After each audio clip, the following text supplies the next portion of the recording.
Hello students, this is Iqbal. Example 6.29 is observed from the top of 60-meter high lighthouse from the sea level. The angles of depression of two ships are 28 degree and 45 degree. ரெண்டு ship பார்க்குறாங்க light ஹவுஸ்லேருந்து. Light ஹவுஸோட height வந்து கொடுத்துட்டாங்க 60 metre height. So ரெண்டு ship வந்து பார்க்குறாங்க. ஒரு ஷிப்பை வந்து 28 டிகிரியில் பார்க்குறாங்க, இன்னொரு ஷிப்பு வந்து 45 டிகிரியில் பார்க்குறாங்க. இதில் பார்த்தீங்கன்னா எது ஃபஸ்ட்டு வரும் எது செகண்ட் வரும் அப்படிங்கிற ஒரு கன்ஃபியூஷன் இருக்கும். லைட் ஹவுஸுக்கு பக்கத்தில் உள்ளது டிகிரி அதிகமாக இருக்கும். ஆனால் லைட் ஹவுஸ் அந்த அந்த பாட்டம் வந்து எத்தனை டிகிரி இருக்கும்? 90 டிகிரி. சரியா, வெர்டிக்கலாக இருக்கா அப்படின்னா அது 90 டிகிரியில் இருக்கும்.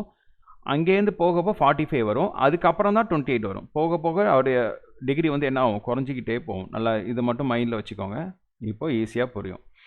இப்போது if one ship is exactly behind the other, ஒன்று இன்னொன்றுக்கு பின்னாடி இருக்குது அப்படின்னா அந்த ரெண்டு ஷிப்புக்கும் இடையில உள்ள டிஸ்டன்ஸ் என்னன்னு கேட்குறாங்க. டயக்ராம் போட்டால் உங்களுக்கு கிளியராக புரிஞ்சிடும். ஓகே, ஃபஸ்ட் நம்ம லைட் ஹவுஸை வரைஞ்சிக்கலாம். இதுதான் அந்த லைட் ஹவுஸ்னு வச்சுக்கோங்க.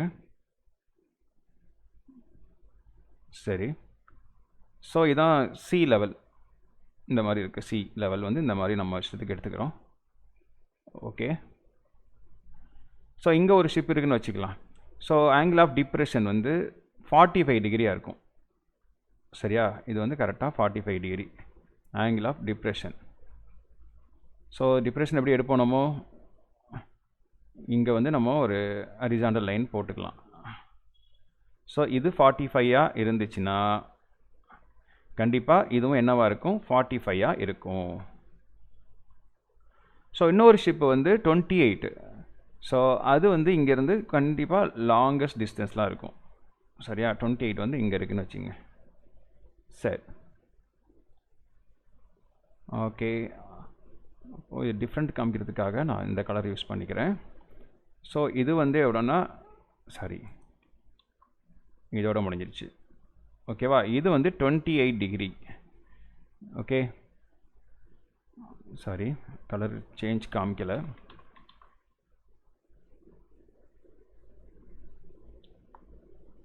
அப்போ 28 டிகிரி, இங்கே வந்து 28 டிகிரி இருக்கும் அப்படின்னா இதுவும் 28 டிகிரி இருக்கும். ஓகேவா, இது ரெண்டும் பேரலல், இது பேர் டிரான்ஸ்வர்ஸ். அப்போ ஆல்டர்னேட் ஆங்கிள்ஸ் ஆர் ஈக்குவல் அப்படின்னு போடுறது தான், வேறு ஒன்றும் இல்லை. ஸோ இந்த லைட் ஹவுஸோட ஹைட் வந்து சொல்லிட்டாங்க, எவ்வளோ இருக்கா? 60 மீட்டர் இருக்குது. டோட்டல் ஹைட் வந்து 60 metre. Okay, if one ship exactly behind the other, okay,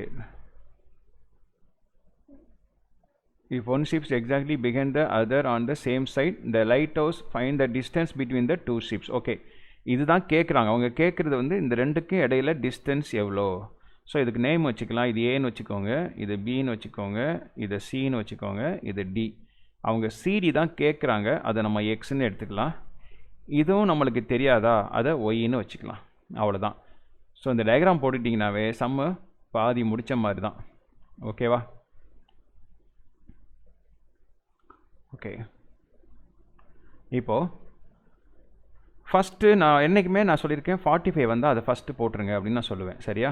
so அதே தான் இங்கேயும் பண்ண போகிறேன். ரொம்ப சிம்பிளான சம் தான். ஃபஸ்ட்டு வந்து நம்ம tan 40, அது ட்ரையாங்கிள் நேம் எடுத்துக்கலாம். 45 எங்கே இருக்குது? இந்த ட்ரையாங்கிள் ஏபிசி. ஓகேவா? அப்போ ட்ரையாங்கிள் ஏபிசி எடுத்துக்கலாம். அதில் நான் tan 45 தான் கண்டுபிடிக்க போகிறேன். ஃபார்முலா என்ன? Opposite side by adjacent side. அப்போது tan 45 இஸ் ஈக்குவல் டு, இங்கே ஆப்போசிட் சைடு அப்படிங்கிறது ஏபி, இங்கே அட்ஜசன்ட் சைடு அப்படிங்கிறது பிசி. இப்போ tan 45னா 1, ஏபி எவ்வளோ? 60 இருக்குது, பிசி நம்ம ஒய்ன்னு எடுத்திருக்கோம். அப்போ 1 × ஒய் ஈக்குவல் டு 60. நான் ஏற்கனவே சொல்லியிருக்கேன் 45ஆக இருந்தால் இது ரெண்டுமே என்னவாக இருக்கும்? ஈக்குவலாக தான் இருக்கும்னு சொல்லியிருக்கேன். ஓகேவா? ஒய் ஈக்குவல் டு 60 ஃபஸ்ட்டு கண்டுபிடிச்சாச்சு. அடுத்த ட்ரையாங்கிள் ஏபிடி எடுத்துக்கப்போம்.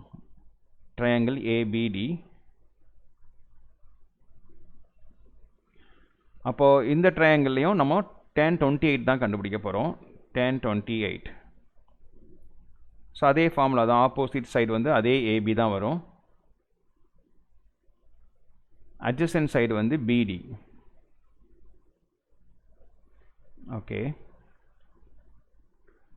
1028 வந்து கொடுத்துருக்காங்க, அந்த வேல்யூ எழுதிக்கோங்க. 0.5317 is equal to opposite side வந்து 60.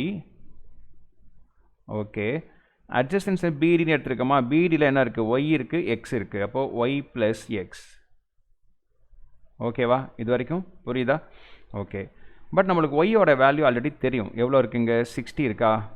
ஸோ அப்போ என்ன பண்ணுவோன்னா 0.5317 இஸ் ஈக்குவல் டு 60 பை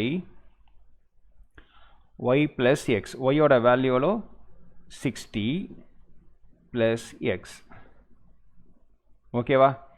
சரி, நம்ம எக்ஸ் தானே கண்டுபிடிக்கணும். ஸோ இது இங்கே கொண்டு வந்துடுங்க. 60 ப்ளஸ் எக்ஸ் மேலே வந்துடும்.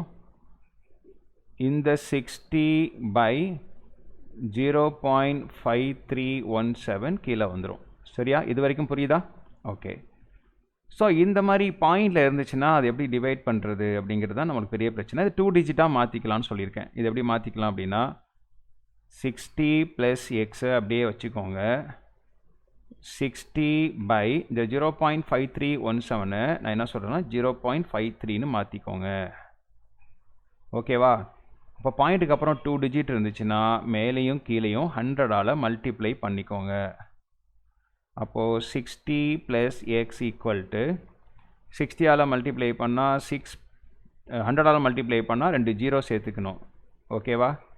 இங்கே 100ஆல் மல்டிப்ளை பண்ணால் 2 ஜீரோ இருக்கா, பாயிண்ட் வந்து ரைட் சைடு 2 ஜம்ப் பண்ணும். அப்போ 53 தான் நம்மளுக்கு கிடைக்கும். ஸோ இப்போ டிவைட் பண்ணுறது நம்மளுக்கு ரொம்ப ஈஸி. எப்படி, 600 எடுத்துக்கோங்க, சாரி 6000 53ஆல் டிவைட் பண்ண போகிறோம். இங்கே 60ல் ஒரு 53 தான் இருக்கும். ஓகேவா? பேலன்ஸ் 7. இந்த ஜீரோவை அப்படியே போட்டுருங்க. இதுலேயும் ஒரு 53 தான் இருக்கும். பேலன்ஸ் எவ்வளோ வருது, இங்கேயும் 17 வருதா? 10ல் 3 போச்சுன்னா 7, 6ல் 5 போச்சுன்னா 17. ஃபஸ்ட் இந்த ஜீரோ இருக்கு, லாஸ்ட் இந்த ஜீரோ இறக்கிக்கலாம். ஸோ இதை மல்டிப்ளை பண்ணால் 3 டைம்ஸ் வருமா? 3 × 50 வந்து 150 கிட்டத்தட்ட பக்கத்தில் வருது பாருங்கள். அப்போ 3 3s are 9, 3 5s are 15. அப்போ 159 வருது. அப்போ 10ல் 9 போச்சுன்னா பேலன்ஸ் 1. இங்கே என்ன இருக்கும், 6ல் 5 போச்சுன்னா பேலன்ஸ் 1. அப்போ ஒரு ஜீரோ சேர்த்துக்கிறேன். ஒரு ஜீரோ சேர்த்தா இங்கே பாயிண்ட் வருமா? பாயிண்ட் 53 இதில் 2 டைம்ஸ் வரும். அவ்வளோதான், 113.2ன்னு வச்சுக்கோங்க. அப்போ 60 plus x is equal to 2 divide பண்ணால் 113.2 வருது. எனக்கு எக்ஸ் தான் வேணும். அப்போ x equal to 113.2 minus 60. So 113.2வை 60ஆல் மைனஸ் பண்ணுங்கள்.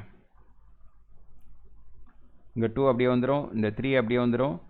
11ல் 6 போச்சுன்னா 5, 53.2 வருது. ஆன்சர் வந்து the distance between the two ships is 53.2 meter. அப்ராக்சிமேட்லாம் என்ன வரும்னா இது வந்து 53 மீட்டர் வரும். சரியா? அப்ராக்சிமேட் வேல்யூ புக்கில் பார்த்தீங்கன்னா 52.85ன்னு போட்டிருப்பாங்க. இதுவும் நம்ம என்ன பண்ணுவோம், அப்ராக்சிமேட்டாக 53ன்னு மாற்றிக்கலாம். ஸோ அந்த டிஃப்ரென்ஸ் இருக்கும். சரியா? நம்ம வந்து இந்த 2 டிஜிட்டாக மாற்றும்போது இந்த ப்ராப்ளம் வரும். ஸோ இது தப்பா அப்படின்னு கேட்டால் தப்பு கிடையாது, ரைட்டு தான். ரெண்டுமே ஒரே ஆன்சர் தான் இது. ஓகேவா?